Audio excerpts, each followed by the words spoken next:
എന്താണ് ക്രിസ്മസ്? ലോകത്തെ സ്നേഹിച്ചവനായ ദൈവം തൻ്റെ പുത്രനിലൂടെ ലോകത്തെ വീണ്ടെടുത്ത് രക്ഷിക്കാനായി സകല ജനതകൾക്കും മഹാസന്തോഷവും പ്രത്യാശയും നൽകാനായി തൻ്റെ ദൈവികതയെ മനുഷ്യത്വത്തിൽ പൊതിഞ്ഞ് നമുക്ക് സമ്മാനമായി നൽകി. അതാണ് ക്രിസ്മസ്. എല്ലാ വാഗ്ദാനങ്ങളുടെയും പ്രവചനങ്ങളുടെയും പൂർത്തീകരണമായ സത്യപ്രകാശമായ ക്രിസ്തു ഇതാ ബേത്ലഹേമിലെ പുൽക്കൂട്ടിൽ ചുരുളഴിഞ്ഞിരിക്കുന്നു. ക്രിസ്തുമസ് മനുഷ്യകുലത്തിൻ്റെ നിതാന്തമായ കാത്തിരിപ്പിനുള്ള സ്വർഗത്തിൻ്റെ ഉത്തരമാണ്. തേജസ്സും ബഹുമാനവും നൽകി സൃഷ്ടിക്കപ്പെട്ട മനുഷ്യൻ പാപം മൂലം ലക്ഷ്യം തെറ്റി ദൈവവുമായി അകന്നപ്പോൾ പറുദീസയിൽ നഷ്ടപ്പെട്ടു പോയ തകർന്ന മനുഷ്യ ദൈവബന്ധം പുനഃസ്ഥാപിക്കാനാണ്, സ്നേഹപിതാവുമായി അനുരഞ്ജനത്തിലാകാനാണ് ദൈവപുത്രൻ മനുഷ്യനായി ഭൂമിയിൽ അവതരിച്ചത്. അവതാരം എന്ന പദത്തിൻ്റെ അർത്ഥം താരം അതിൻ്റെ പദവി സ്ഥാനം വേണ്ടെന്ന് വെച്ച് താഴോട്ട് താണിറങ്ങി വരിക എന്നാണ്. പ്രപഞ്ച സൃഷ്ടാവ് ഒരു സൃഷ്ടിയായി മനുഷ്യൻ്റെ കൈക്കുള്ളിൽ ഒതുങ്ങിയവനായി ഉണ്ണിയായി മാറി. ക്രിസ്തുമസ് എളിമയുടെ ഉത്സവമാണ്. ബേത്ലഹേമിലെ പുൽക്കൂട് സൂചിപ്പിക്കുന്നത് എന്താണ്? ഒരു മനുഷ്യന് ജീവിക്കാൻ കുറച്ചൊക്കെ മതി എന്നാണ്.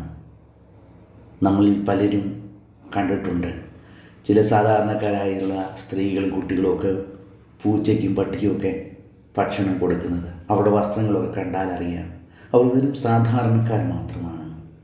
അവർ പതിവായി തെരുവ് തോർ നടന്ന് തെരുവ് പൂച്ചകൾക്കും ഒക്കെ മിണ്ടാപ്രാണികൾക്കൊക്കെ അവർ സഞ്ചിയിൽ കരുതിയിരിക്കുന്ന ഭക്ഷണ പദാർത്ഥങ്ങൾ വിളമ്പുന്നത്. എല്ലാം തികഞ്ഞിട്ടല്ല, നമ്മുടെ ഇല്ലായ്മകളുടെ മധ്യത്തിൽ പകർന്നു കൊടുക്കേണ്ടതായ അപ്പനുറുക്കുകളുടെ അനുഭവമാണ് ക്രിസ്തുമസ് എന്നുള്ളത്. അത് കരുതലിൻ്റെ ഉത്സവമാണ്. എല്ലാവർക്കും പകർന്നു കൊടുക്കേണ്ടതായ ജീവിതാനുഭവമാണ്. ശാന്തിയുടെയും സമാധാനത്തിൻ്റെയും സന്തോഷത്തിൻ്റെയും ഉത്സവമാണ് ക്രിസ്മസ്. എന്നാൽ നമ്മുടെ ജീവിതം മറ്റുള്ളവർക്ക് ശാന്തിയിലേക്കുള്ള ക്ഷണക്കത്താണ്. ലിയോ ടോൾസ്റ്റോയി 1885 എഴുതിയ വിശ്വപ്രസിദ്ധമായ ഒരു ചെറുകഥയാണ് വാട്ട് മെൻ ലിവ് ബൈ എന്നുള്ളത്. ഒരിടത്തൊരു ജന്മിയും കുറച്ച് കുടിയാന്മാരും ഉണ്ടായിരുന്നു. ജന്മിക്ക് അനേകം ഏക്കറുകൾ പല പ്രദേശങ്ങളിലായിട്ടിങ്ങനെ പരന്ന് കിടന്ന് വ്യാപിച്ച് കിടക്കുന്നുണ്ടായിരുന്നു. അതിൻ്റെ ഒരു കുടിയാൻ വന്ന് ചോദിച്ചു ജന്മിയോട്, എനിക്ക് കുറച്ച് ഭൂമി തരണമെന്ന്. അതിനെന്താ, എൻ്റെയാണ് ഈ പ്രദേശങ്ങളൊക്കെ, നീ നാളെ രാവിലെ 6 മുതൽ വൈകിട്ട് സൂര്യൻ അസ്തമിക്കുന്നത് വരെ നടക്ക. ഈ പ്രദേശം, ആ നടക്കുന്ന പ്രദേശങ്ങളെല്ലാം നിനക്ക് സ്വന്തമായിട്ട് തരാം. അപ്പോൾ ഈ കുടിയാന് അത് രാവിലെ സൂര്യൻ ഉദിച്ച ഉടൻ തന്നെ നടന്നു തുടങ്ങി. കുറച്ച് നടന്നപ്പോൾ അവന് തോന്നി നടന്നാൽ പറ്റത്തില്ലല്ലോ, ഓടാമെന്ന്. ഓട്ടം തുടങ്ങി. ബ്രേക്ക്ഫാസ്റ്റ് കഴിച്ചില്ല. ഓട്ടമേ ഓട്ടമാണ്. കഴിയുന്നിടത്തോളം ദൂരം പിന്നിട്ട് ഭൂമി പിടിച്ചടക്കാൻ. ഉച്ചയായി. ആളുകളൊക്കെ പറയുന്നത്, എന്തിനാണ് ഈ ഓടുന്നത്?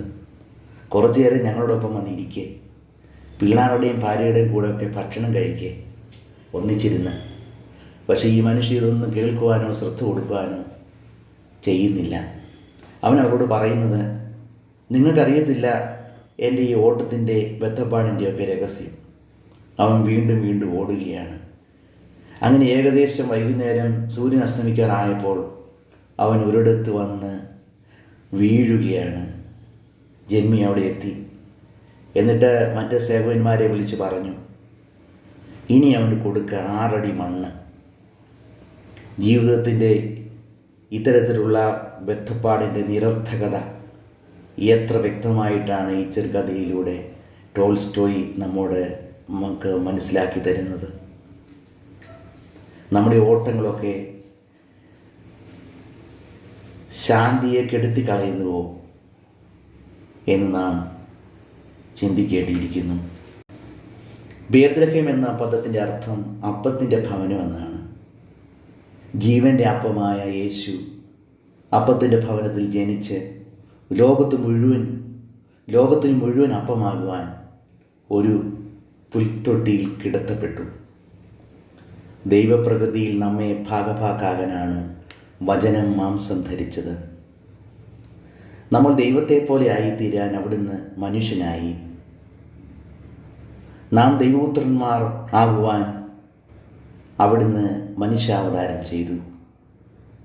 നാം പുത്രൻ മുഖാന്തരം ദൈവത്തിൻ്റെ പുത്രന്മാരായിത്തീരുന്നു. ഇതാണ് ക്രിസ്മസിൻ്റെ രഹസ്യം. നാം ഓരോ പ്രാവശ്യം വിശുദ്ധ കുർബാന സ്വീകരിക്കുമ്പോഴും നാം ക്രിസ്മസിനെ ആഘോഷിക്കുകയാണ്. അപ്പോൾ നമ്മുടെ പ്രാർത്ഥന ഇപ്രകാരമായിരിക്കണം: മനുഷ്യപ്രകൃതിയിൽ പങ്കാളിയാകാൻ തിരുവുള്ളമായ കർത്താവേ, അവിടുത്തെ ദൈവപ്രകൃതിയിൽ എന്നെയും പങ്കാളിയാക്കണമേ. അതിനുള്ള ജീവിത വിശുദ്ധി എനിക്ക് തരണമേ. ക്രിസ്തുമസ് ബേത്ലഹേമിൽ അവസാനിച്ച ഒന്നല്ല, അല്ലെങ്കിൽ അത് ഈ സീസണിൽ അവസാനിക്കുന്ന ഒന്നല്ല. അത് നമ്മുടെ ഭവനങ്ങളിൽ, അനുദിന ജീവിത സാഹചര്യങ്ങളിൽ തുടർന്നു കൊണ്ടേയിരിക്കണം. അപ്പോഴാണ് ദൈവം നമ്മോടുകൂടി എന്നർത്ഥമുള്ള ഇമ്മാനുവേൽ യാഥാർത്ഥ്യമാകുന്നത്. നാം ഓരോരുത്തരും ദൈവത്തെ പോലെ അവൻ്റെ രക്ഷാപദ്ധതിയിൽ പങ്കാളികളായി യേശുവായി വളർന്ന് മറ്റുള്ളവരുമായുള്ള ബന്ധങ്ങളിൽ നമ്മുടെ ജീവിതം കൊണ്ട് ക്രിസ്തുവിനെ പ്രതിഫലിപ്പിക്കുവാൻ കഴിയുമ്പോഴാണ് ക്രിസ്തുമസ് യാഥാർത്ഥ്യമാകുന്നതിന്. അതിന് ദൈവത്തിൻ്റെ പരിശുദ്ധാത്മാവ് നമ്മെ ശക്തീകരിക്കട്ടെ. എല്ലാവർക്കും ക്രിസ്തുമസ് ആശംസകൾ, നവവത്സര ആശംസകൾ. ദൈവം ധാരാളമായി നമ്മെ അനുഗ്രഹിക്കട്ടെ.